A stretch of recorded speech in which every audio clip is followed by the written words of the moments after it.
할렐루야. 사랑하는 여러분, 9월 4일 목요일입니다. 새 찬송 263장 이 세상 험하고 함께 부르시며 말씀 묵상으로 나아가겠습니다.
아멘. 기도 힘쓰며 권능 얻기를 원합니다. 오늘의 말씀 로마서 2장 1절에서 16절까지 봉독하겠습니다. 그러므로 남을 판단하는 사람아, 누구를 막론하고 내가 핑계하지 못할 것은 남을 판단하는 것으로 내가 너를 정죄함이니 판단하는 내가 같은 일을 행함이니라. 이런 일을 행하는 자에게 하나님의 심판이 진리대로 되는 줄 우리가 아노라. 이런 일을 행하는 자를 판단하고도 같은 일을 행하는 사람아, 내가 하나님의 심판을 피할 줄로 생각하느냐. 혹 내가 하나님의 인자하심이 너를 인도하여 회개하게 하심을 알지 못하여 그의 인자하심과 용납하심과 길이 참으심이 풍성함을 멸시하느냐. 다만 내 고집과 회개하지 아니한 마음을 따라 진노의 날 곧 하나님의 의로우신 심판이 나타나는 그날에 이 말 진노를 내게 쌓는도다. 하나님께서 각 사람에게 그 행한 대로 보응하시되 참고 선을 행하여 영광과 존귀와 썩지 아니함을 구하는 자에게는 영생으로 하시고 오직 당을 지어 진리를 따르지 아니하고 불의를 따르는 자에게는 진노와 분노로 하시리라. 악을 행하는 각 사람의 영에는 환난과 곤고가 있으리니 먼저는 유대인에게요 그리고 헬라인에게며 선을 행하는 각 사람에게는 영광과 존귀와 평강이 있으리니 먼저는 유대인에게요 그리고 헬라인에게라. 이는 하나님께서 외모로 사람을 취하지 아니하심이라. 무릇 율법 없이 범죄한 자는 또한 율법 없이 망하고 무릇 율법이 있고 범죄한 자는 율법으로 말미암아 심판을 받으리라. 하나님 앞에서는 율법을 듣는 자가 의인이 아니요 오직 율법을 행하는 자라야 의롭다 하심을 얻으리니 율법 없는 이방인이 본성으로 율법의 일을 행할 때에는 이 사람은 율법이 없어도 자기가 자기에게 율법이 되나니 이런 이들은 그 양심이 증거가 되어 그 생각들이 서로 혹은 고발하며 혹은 변명하여 그 마음에 새긴 율법의 행위를 나타내느니라. 곧 나의 복음에 이른 바와 같이 하나님이 예수 그리스도로 말미암아 사람들의 은밀한 것을 심판하시는 그날이라. 아멘. 하나님의 말씀입니다. 하나님의 말씀에 감사합니다. 신앙인인 우리는 종종 하나님이 용서해 주실 것만 곧 잘 생각하는 반면 하나님을 알지 못하는 사람들이 잘못에 대한 처벌을 받으면 그 사람을 속으로 판결하고 정죄합니다. 문제는 그러면서도 똑같은 잘못을 우리 스스로가 저지르는 것을 보게 됩니다.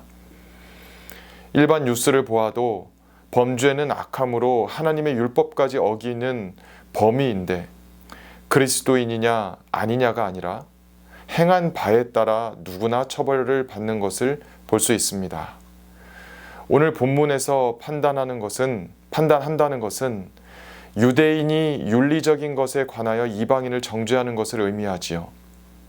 하지만 유대인도 그 죄에서 자유롭지 못하다는 것은 오늘 본문 바로 다음 절인 17절에 보면 바울이 도둑질, 간음 등을 범한 것에 대한 유대인의 똑같은 불법을 고발하는 내용을 보면 알 수 있습니다. 오늘 말씀과 함께 연관해서 보면 율법 중에서 특히 유대인이든 이방인이든 인간의 선한 양심으로도 충분히 사리를 분별하여 지켜야 마땅할 간음 및 도둑질에 대한 계명을 사람들이 어기는 것을 말합니다. 당시 유대인들은 이방인들이 그러한 율법을 지키지 않는다고 그들을 무법한 자로 판결하면서도 정작 자신도 은밀하게 똑같은 율법을 어기고 있는 것을 바울이 지적하고 있지요. 그러므로 율법은 유대인이라고 해서 잘 지키고 이방인이라고 해서 잘못 지키는 것이 아닙니다. 오히려 이방인은 선한 양심과 세상 법밖에 모르지만 신앙인들은 하나님의 율법까지 하나 더해서 3가지 법을 알고 있습니다. 즉 선한 양심의 법, 세상법, 그리고 하나님의 율법입니다. 하나님의 법은 악과 반대되기에 세상법이나 양심에 따른 선행을 포괄하는 가장 우선되는 법입니다. 그러므로 여호와를 믿는 신앙인들은 당연히 세상법도 양심을 거스르는 불법도 행하지 말고 세상법은 잘 행하고 양심을 거스르는 불법은 행하지 말아야 될 것입니다. 오늘 본문이 지적하는 신앙인들의 분명한 문제는 마치 자기가 하나님처럼 심판을 내린다는 것이지요. 그래놓고는 스스로 똑같은 불법을 행한다는 것입니다. 그래서 바울은 하나님은 차별이 없으시기에 불법을 행하는 사람은 누구나 반드시 하나님이 심판을 내리신다고 2절에 말씀합니다. 봉독하겠습니다. 이런 일을 행하는 자에게 하나님의 심판이 진리대로 되는 줄 우리가 아노라. 아멘. 여기서 이런 일을 행하는 자란 똑같이 불법을 행하는 유대인을 의미합니다. 신앙인이 이렇게 불법을 저지르는 이유는 하나님의 법을 어기는 이방인을 정죄하는 그 이면에 자신들이 하나님의 자리에서 판결을 내리고 있기에 자신들의 불법을 진리대로 심판하실 하나님은 안 계신 것처럼 행동하기 때문입니다. 특히 4절에서는 지금까지 이방인에게 판결을 내리는 유대인들의 그 똑같은 불법에 하나님이 얼마나 오래 참으셨고 회개를 원하시는지와 하나님의 성품을 잘 알면서도 여호와의 인내하심과 관용하심을 시험한 유대인에 대한 진노의 날을 엄포하고 있습니다. 그래서 하나님은 불법을 행하는 자는 이방인이든 유대인이든 똑같이 그 행한 대로 심판하신다는 진리를 2절에서 선언하고 있습니다. 7절에 선을 행하느라 인내하는 사람들은 4절에 하나님의 성품과도 비슷합니다. 이러한 사람들은 8절의 지적과 정반대로 이타적이며 악을 거부하고 진리를 따르게 될 것입니다. 5절과 9절 말씀을 짝지어 읽어보고 7절과 10절을 짝지어 읽어보면 하나님은 유대인과 이방인을 차별하시지 않고 각 사람을 선행과 악행에 따라 가르침을 알 수 있습니다. 5절과 9절을 읽겠습니다. 다만 내 고집과 회개하지 아니한 마음을 따라 진노의 날 곧 하나님의 의로우신 심판이 나타나는 그날에 임할 진노를 내게 쌓는도다. 아멘. 악을 행하는 각 사람의 영에는 환난과 곤고가 있으리니 먼저는 유대인에게요 그리고 헬라인에게며. 아멘. 이어서 7절과 10절입니다. 참고 선을 행하여 영광과 존귀와 썩지 아니함을 구하는 자에게는 영생으로 하시고 선을 행하는 각 사람에게는 영광과 존귀와 평강이 있으리니 먼저는 유대인에게요 그리고 헬라인에게라. 아멘. 이는 더 분명히 말하면 가장 우선되는 법인 하나님의 계명을 아는 유대인들은 세상법이나 양심을 거스르는 도덕법을 더 잘 준수해야 된다는 것입니다. 세상 사람들의 준법 정신을 초월하여 가장 우선되는 하나님의 법을 아는 자답게 모든 법을 포괄하여 잘 지켜야 함을 의미합니다. 오늘 마지막 12절에서 16절까지는 하나님이 내리실 그 진리의 심판에 대한 내용을 담고 있습니다. 결국 하나님의 율법을 알지 못하는 이방인들도 양심 및 자기를 찌르는 생각이나 혹은 자신을 변호하는 생각들로 말미암아 마음에 새겨진 율법을 준수한다라고 말씀합니다. 15절입니다.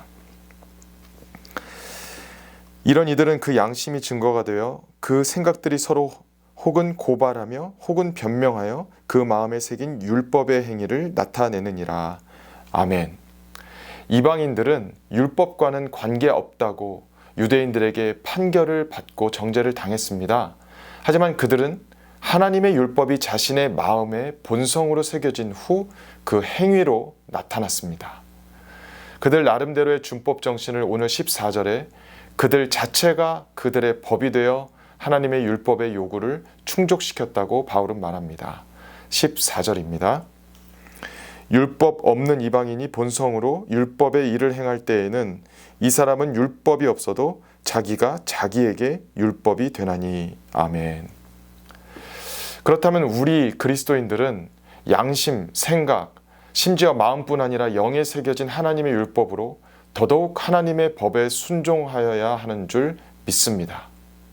하나님이 은밀한 중에 행하는 그 행위대로 심판하시기 때문입니다. 그 심판은 율법을 익히 잘 아느냐 모르느냐에 달려있지 않고 행위대로입니다. 그리스도인으로서 양심과 사고력과 준법 정신을 다해 하나님의 법에 순종하며 하나님의 말씀을 행하는 자가 되어 의롭다 칭찬받고 율법을 듣는 자만이 아닌 행하는 자가 되시기를 축복합니다. 13절을 읽고 말씀을 마치겠습니다. 하나님 앞에서는 율법을 듣는 자가 의인이 아니요 오직 율법을 행하는 자라야 의롭다 하심을 얻으리니. 아멘. 기도하시겠습니다. 하나님, 여호와의 법을 준수하며 모범적으로 지키게 도와 주시옵소서. 예수님의 이름으로 기도합니다. 아멘.